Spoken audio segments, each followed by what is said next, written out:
नमस्कार, स्वागत है आपका न्यूज इंडिया में। मैं हूं आपके साथ उमंग माथुर। अब आइए बुलेटिन की शुरुआत करते हैं इस वक्त की कुछ बड़ी खबरों के साथ। अरुणाचल प्रदेश के ईटानगर में कांग्रेस की चुनावी रैली हो रही है, जहां कांग्रेस के राष्ट्रीय अध्यक्ष रैली को संबोधित कर रहे हैं। वहीं राहुल गांधी ने पीएम मोदी पर जमकर निशाना साधा। राहुल गांधी ने केंद्र सरकार की ओर से लगाई जा रही जीएसटी पर खुलकर बोले। वहीं राहुल ने संबोधित करते हुए कहा कि अगर कांग्रेस की सरकार बनती है तो यह टैक्स हटाया जाएगा। प्रधानमंत्री नहीं बनना,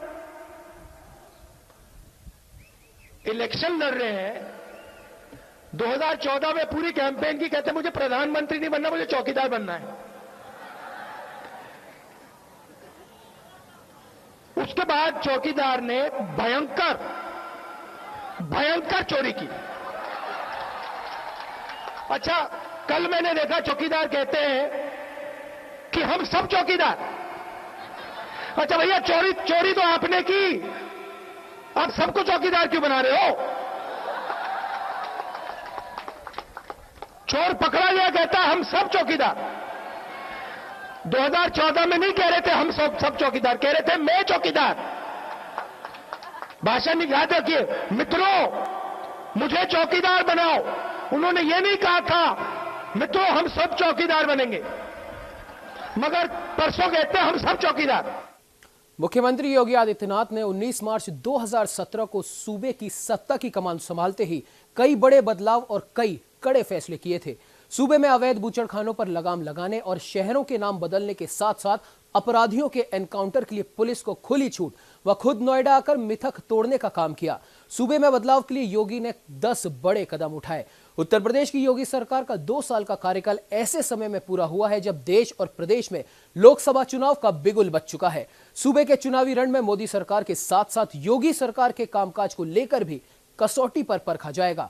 मुख्यमंत्री योगी आदित्यनाथ 19 मार्च 2017 को सूबे की सत्ता की कमान संभालते ही कई बड़े बदलाव और कई बड़े फैसले लिए।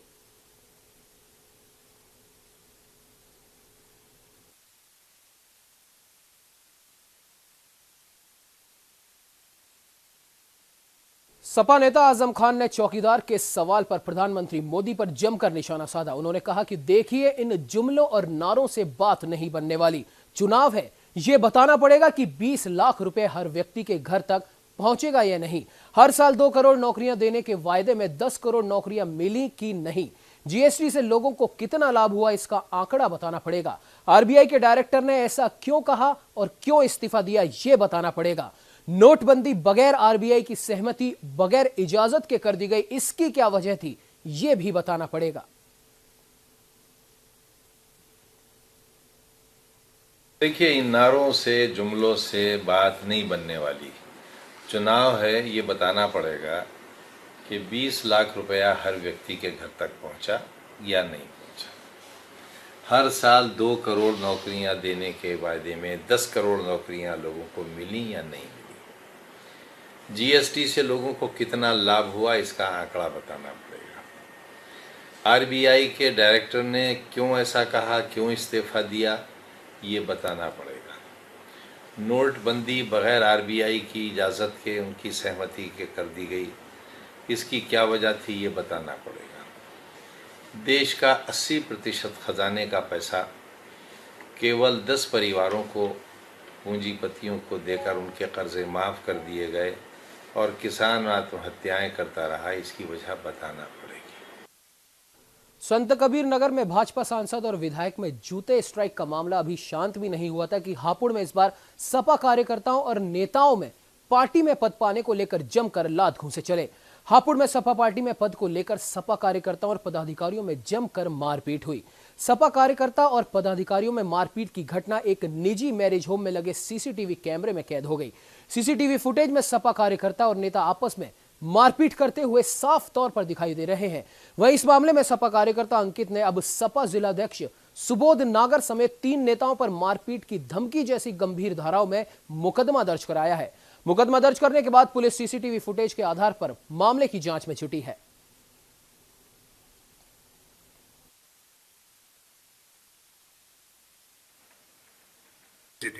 ये सपा का ही एक कार्यकर्ता है जिसने जिला अध्यक्ष सपा के विरुद्ध जो है एप्लीकेशन दिया था, मारपीट और जान से मारने की नीयत से हमला करने पे। तो उनके विरुद्ध मुकदमा दर्ज कर लिया गया है और जांच की जा रही है। जो भी सच्चाई है वो सामने आएगी और जो भी दोषी हैं उनके विरुद्ध कार्रवाई कर उन्हें जेल में। पहले मेरे पास धमकी आई थी क्योंकि मैं पार्टी में काम करना चाहता था, तो उसके लिए मैं एक पद के लिए मैं लड़ रहा था कि मेरे को वो पद दे दो, और वो पद मुझे मिल भी गया था। तो किसी पैसे के मेरे से पैसे मांगे गए जी, उसका मैंने विरोध करा। तो इस विरोध को करते करते मेरे पर धमकी आई, मैं कहा तुझे सबक सिखाऊंगा और वो करूँगा। 70 रुपये पर धमकी आई। उसके बाद में मैं एक शादी में गया था, देवेंद्र जाखड़ जी की भतीजी की शादी थी। इतने में ही उन्होंने जैसे जो मंजीत चौधरी है विधानसभा अध्यक्ष, उसने मेरे पे वार करना। कांग्रेस ने लोकसभा चुनाव के लिए उम्मीदवारों की अपनी 5वीं लिस्ट जारी कर दी है। इस लिस्ट में 56 उम्मीदवारों के नामों का ऐलान किया गया है। अब तक कांग्रेस की ओर से करीब 137 उम्मीदवारों के नाम सामने आ चुके हैं। सोमवार देर रात को जारी की गई इस लिस्ट में पश्चिम बंगाल और आंध्र प्रदेश के उम्मीदवारों के नाम भी शामिल हैं। पश्चिम बंगाल के 11 उम्मीदवारों के नामों की घोषणा की गई है। पश्चिम बंगाल के अलावा तेलंगाना के उम्मीदवारों के नामों का भी ऐलान कर दिया गया है। इनमें अधीर रंजन चौधरी बहरामपुर से कांग्रेस के टिकट पर चुनाव लड़ेंगे। उनके अलावा पूर्व राष्ट्रपति प्रणब मुखर्जी के बेटे अभिजीत मुखर्जी को जंगीपुर से टिकट मिला है, जबकि तेलंगाना के निजामाबाद से मधुभाई गौड़ और नलगोंडा से एन उत्तम कुमार रेड्डी को टिकट दिया गया है। 56 उम्मीदवारों में से 22 उम्मीदवार आंध्र प्रदेश, 11 पश्चिम बंगाल, 8 तेलंगाना, 6 ओडिशा, 5 असम, 3 उत्तर प्रदेश और 1 लक्षद्वीप से हैं।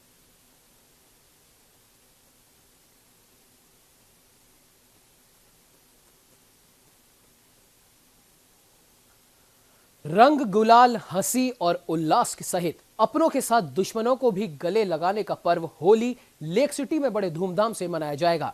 इसके लिए लोगों ने अपनी पूरी तैयारियां कर ली है। लेक सिटी के बाजार गुलाल व पिचकारी की दुकानों से सज चुके हैं। वहीं लोग जमकर इस होली पर खरीदारी कर रहे हैं। होली के इस पावन पर्व को लेकर उदयपुर के व्यापारी कल्पेश जैन ने बताया कि लोगों में होली को लेकर खासा उत्साह है। इस बार होली पर गुलाल उड़ाने वाली पिचकारी का भी काफी क्रेज है। इसके साथ ही हर्बल गुलाल और ऑर्गेनिक गुलाल भी लोगों की खासी पसंद बने हुए हैं। विशेष रूप से छोटे बच्चों के एग्जाम हो जाने से इन छुट्टियों में होली के लिए वो पूरी तरीके से तैयार है। बच्चों के लिए इस बार टैंक, प्रेशर गन, बांसुरी, हथौड़ी, सिल्वर ट्यूब्स जैसे कई छोटी और बड़ी पिचकारियां हर एक को लुभा रही हैं।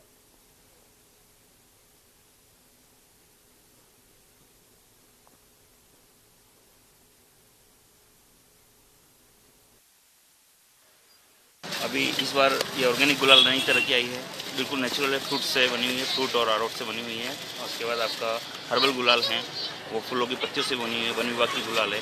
ये स्किन के लिए बिल्कुल नेचुरल चीज़ बनी हुई है और इसमें कोई साइड इफेक्ट नहीं है। उसके बाद नई गुलाल उड़ाने वाली पिचकारी आई है, सिल्वर ट्यूब्स हैं। उसके बाद आपका ये छोटी से बड़ी रेंज की सारी पिचकारियाँ हैं, सभी साइज में हैं। बच्चों में ज़्यादा क्रेज है, पर एग्ज़ाम जल्दी निपटने से बच्चों में बहुत ज़्यादा क्रेज है। बच्चे बहुत बीकानेर के खाजूवाला उपखंड मुख्यालय पर महिला एवं बाल विकास परियोजना के द्वारा शिविर का आयोजन किया गया। इस प्रशिक्षण शिविर में महिला पर्यवेक्षकों द्वारा आंगनबाड़ी कार्यकर्ताओं को बच्चों के शारीरिक विकास को समझने, स्वच्छता संबंधी अभ्यास व लिखने में उनकी मदद करना और खेल खेल में वस्तुओं की जानकारी करवाना जैसी चीजों के बारे में उन्हें जानकारी दी गई।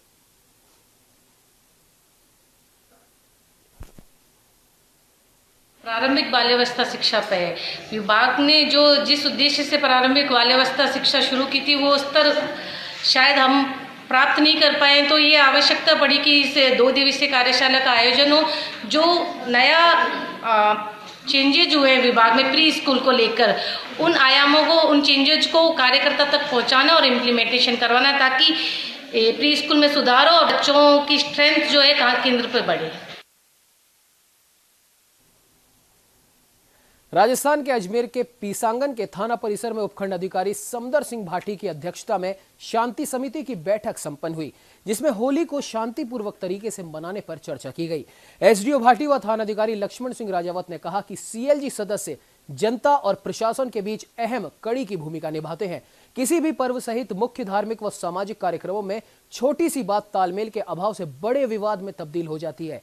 ऐसे हालात में सीएलजी मेंबर अपनी जिम्मेदारी निभाते हुए विवाद बढ़ने से पहले ही उस पर नियंत्रण करने का प्रयास करें और मामले को शांत करने में प्रशासन का सहयोग करें।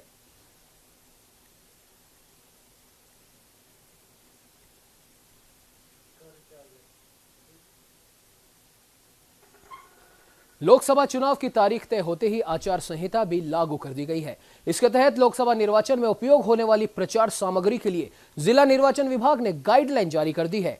एमसीएमसी की अनुमति और प्रमाणित प्रचार सामग्री ही प्रसारित की जाएगी। उनके मुताबिक अगर इसका उल्लंघन किया जाता है तो संबंधित के खिलाफ आचार संहिता उल्लंघन में कार्रवाई की जाएगी।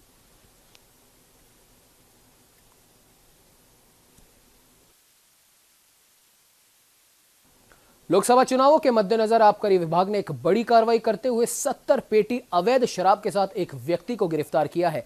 आपको बता दें कि जनपद रुद्रप्रयाग की चमोली सीमा से जुड़ा क्षेत्र नगरासू में मुखबिर की सूचना पर आबकारी विभाग द्वारा एक व्यक्ति के घर पर छापेमारी की गई, जिसमें 70 पेटी अवैध शराब का एक बड़ा जखीरा जब्त किया गया। साथ ही मकान मालिक को भी आबकारी विभाग द्वारा गिरफ्तार किया गया। माना जा रहा है कि इतनी अधिक मात्रा में अवैध शराब के जरिए लोकसभा चुनावों को प्रभावित करने की रणनीति बनाई जा रही थी।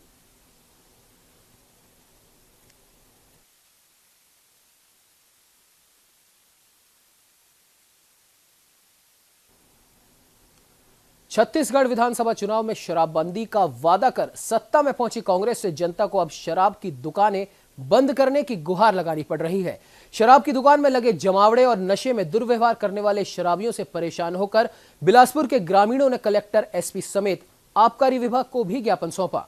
सैकड़ों की संख्या में शराबबंदी और दुकानों को बंद करने के लिए सरकार से गुहार लगाते ग्रामीणों ने बताया कि गांव के बीचों बीच शराब भट्टी होने की वजह से आए दिन गांव में सड़क हादसे होते रहते हैं।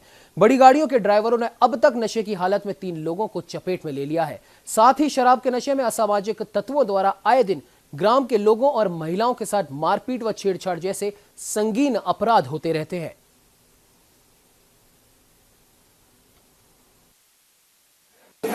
और जिला बंद कराए खातिर आए हमन और साल भर से हमार मन के प्रयास है गाँव वाला मन के सबको गाँव वाला मन के कि भाई हमला आए जाए में तकलीफ होते भट्टी खोसे मिले काबर है मेन रोड है और स्टेशन के पास है जहाँ से सब यात्री आते जाते और मला दुर्भावना और के सामना करना पड़ते गाली गलौज सुने पड़ते हमला काबर भट्टी वही रोड में है वहीं से गुजर के आना पड़ते वो बीच में कई जने दारू पी के सीसील भी रोड में फेंक देते ऊपर से भी उनका पैर वगैरह में चोट आ जाते।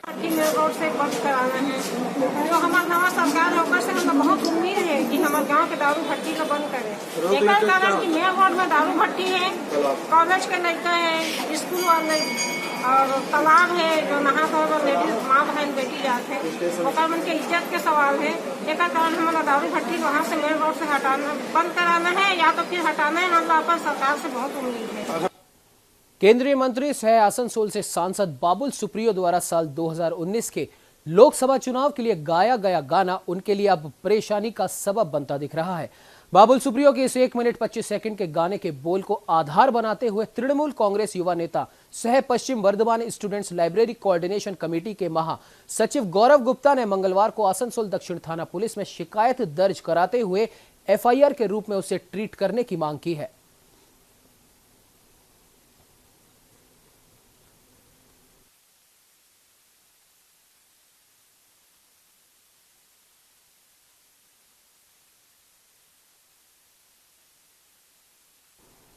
गुरुग्राम की अंडर कंस्ट्रक्शन बिल्डिंग्स में या फिर किसी सोसाइटी में हथियार के बल पर डकैती करने वाले गिरोह का गुरुग्राम पुलिस ने पर्दाफाश किया है।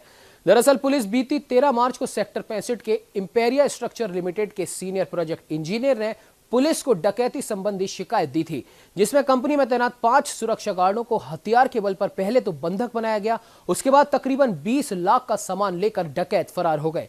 पुलिस की माने तो वारदात में शामिल 3 बदमाशों को गिरफ्तार कर लिया गया है। फिलहाल पूरे मामले में तफ्तीश जारी है।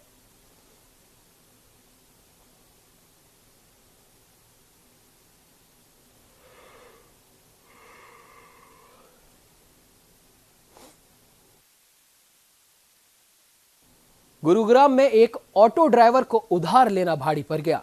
बताया जा रहा है कि मृतक के दोस्तों ने ही इस घटना को अंजाम दिया। वहीं इस मामले में डीसीपी क्राइम की माने तो पुलिस ने मृतक के पिता के बयान पर 4 युवकों के खिलाफ हत्या का मामला दर्ज कर चारों को विभिन्न इलाकों से गिरफ्तार कर मामले का खुलासा कर दिया है। चारों युवकों ने पहले तो मृतक युवक को बेरहमी से पीटा और उसके बाद उसकी गला दबाकर हत्या कर दी।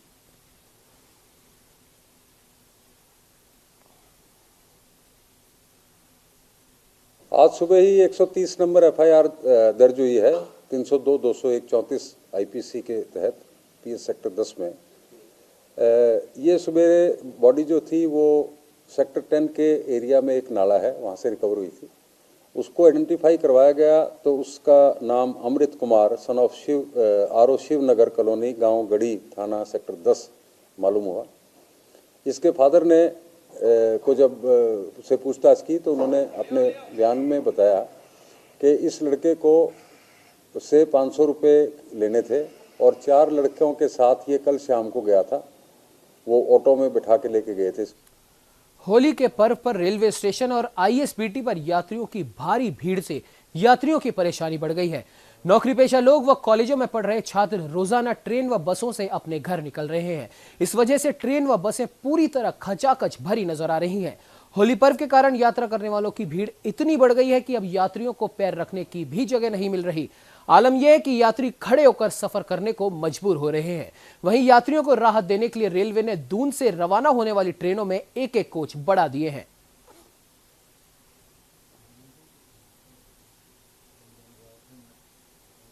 लोकसभा चुनाव और होली के त्योहार को लेकर चेकिंग अभियान चला रहा आबकारी विभाग लगातार शराब माफियाओं पर नकेल कसता नजर आ रहा है। मेरठ में भी मंगलवार को आबकारी विभाग ने 500 पेटी और लगभग 60 लाख की शराब पकड़ी, जो कि हरियाणा से हिमाचल ले जाई जा रही थी, जिसको आबकारी विभाग की टीम ने मेरठ के टीपी नगर से पकड़ा।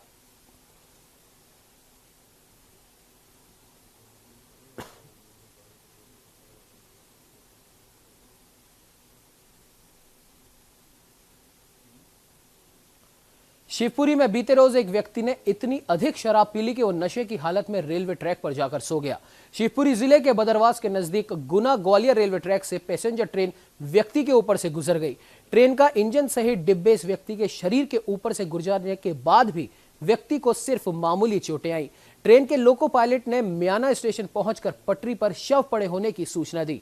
इधर मामले की जानकारी लगते ही बदरवास पुलिस मौके पर पहुंची और पटरी पर पड़े व्यक्ति को उपचार के लिए अस्पताल में भर्ती कराया गया।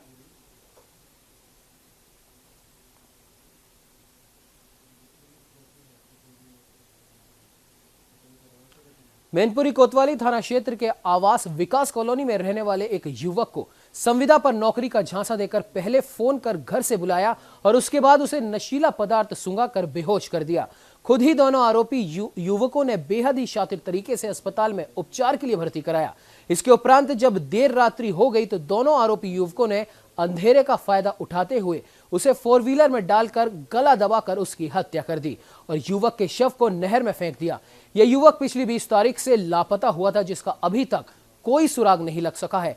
हालांकि पुलिस की कार्यशैली ने दिवाकर हत्याकांड का खुलासा करते हुए 2 आरोपियों को गिरफ्तार कर जेल भेज दिया है।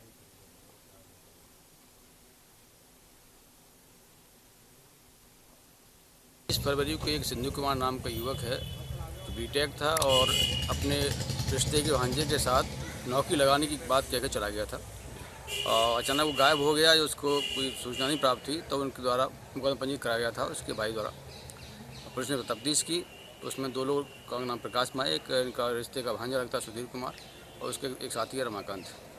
इन दोनों के द्वारा एक रंजिश को लेकर के उसकी हत्या कर नहर में डाल दिया गया था और उनके द्वारा अपने अपराध को कबूल किया गया है और उसके आईडी, आधार कार्ड और पैन कार्ड, इसके अलावा जूते उसमें बरामद कराए गए हैं। जैसे ही पता चला कि लड़का ये 20 फरवरी को घर से नौकरी के बहाने मतलब जो है निकला और कुछ में इन लोगों ने बुलाया, सुधीर ने बुलाया कि मैं कोई नौकरी लगवा देंगे। तो लड़का ये दिवाकर समाज के क्या नाम सिंध नाम का लड़का था, बबलू का भाई, आवास विकास में रहता है। वो नौकरी के बहाने उन्होंने बुला लिया बस स्टैंड पर और उसको ला करके सिटी हॉस्पिटल में डॉक्टरों के द्वारा नशीला पदार्थ खिलवाया और उस पर 2.5 लाख रुपए थे, नौकरी के लिए लाया था घर से और हॉस्पिटल में उसको नशीला पदार्थ हुआ करके उसकी हत्या कर दी गई। हत्या करने के बाद उसको सब जो है पता चला। उत्तर प्रदेश के मैनपुरी में पुलिस ने फर्जी दस्तावेज बनाने वाले 2 लोगों का पर्दाफाश किया है। आरोपियों के पास से कई प्रकार के उपकरण और मोहरें पुलिस ने बरामद की है। ये लोग जनसेवा केंद्र की आड़ में फर्जी दस्तावेज चलाने का गोरख धंधा पिछले 8 सालों से चला रहे थे। इस सूचना पर वहाँ पर पुलिस फोर्स ने दबिश दी थी, तो वहाँ पर काफ़ी मात्रा में फर्जी बनी हुई मार्कशीटें, अंक तालिका, सनद और कई स्कूलों के सर्टिफिकेट विभिन्न बच्चों के प्राप्त हुए हैं, जिनकी कॉपी करके ये बनाते थे और गांव देहात से लड़कों को बुलाकर, लड़कों से मिलकर उनके अंक बढ़ाने का प्रलोभन देते हुए उन पर ये काम करते थे। इनके कब्जे से कई अधिकारियों की, राजपूती अधिकारियों की मोहर भी बरामद हुई, जिनका इन्होंने अवश्य उपयोग किया होगा। इस संबंध में और गहराई से छानबीन सर मैं ये काम कर नहीं रहा हूँ, केवल मेरे पास मतलब सर मैं तो इनकी वजह से सर मतलब एक संगति के हिसाब से सर मेरे ऊपर असर पड़ा है सर। मतलब कितने दिन से इनके साथ आप साथ तो क्या सर, मौजा एक है, पास में गांव में तो आना जाना है तो परिचित हैं, तो आते जाते थे, उस वजह से सर इनने हमारा नाम भी रख दिया। होली के त्योहार और आगामी 29 अप्रैल को होने वाले लोकसभा चुनाव को लेकर कानपुर मंडल के कमिश्नर व कानपुर जोन के आईजी ने जनपद में सभी प्रशासनिक अधिकारियों, पुलिसकर्मियों व जनप्रतिनिधियों और क्षेत्रीय लोगों के साथ बैठक की। वहीं कमिश्नर और आईजी ने होली के पर्व व आगामी चुनाव को देखते हुए सभी की समस्याओं को भी सुना और जनपद में क्राइम को रोकने व शांतिपूर्ण चुनाव करने के दिशा निर्देश दिए। बैठक में होली के पर्व और चुनाव में सतर्कता बरतने तथा बिजली, पानी और साफ सफाई के रखने के निर्देश दिए। साथ ही जिले में अवैध शराब बिक्री को लेकर सभी अधिकारियों को भी कड़े दिशा निर्देश दिए गए।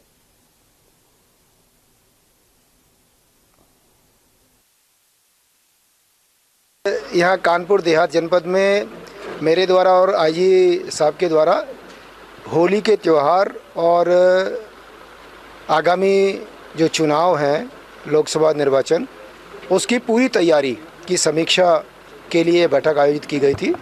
सभी लोगों से पूरी तरह से तैयार रहने के लिए कहा गया है। होली पर कोई उपद्रव नहीं होना चाहिए, चाहे होली का दहन का मसला हो या खेलने को लेकर के कोई विवाद हो। सबको हंसी खुशी से अपना त्यौहार मनाने की आज़ादी है। इस बुलेटिन में फिलहाल इतना ही। आप बने रहिए हमारे साथ और देखते रहिए न्यूज़ इंडिया।